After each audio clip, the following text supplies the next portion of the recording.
In this video I'm going to show you how to load the paper tray of your brother MFC J5855DW all-in-one inkjet printer.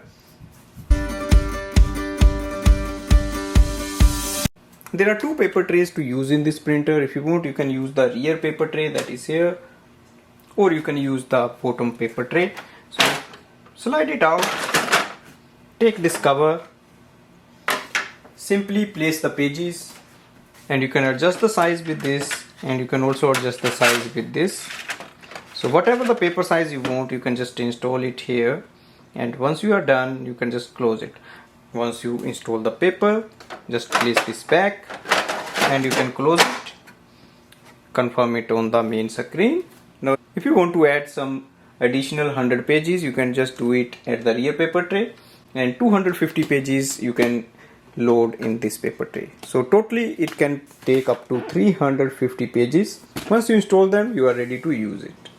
Thanks for watching.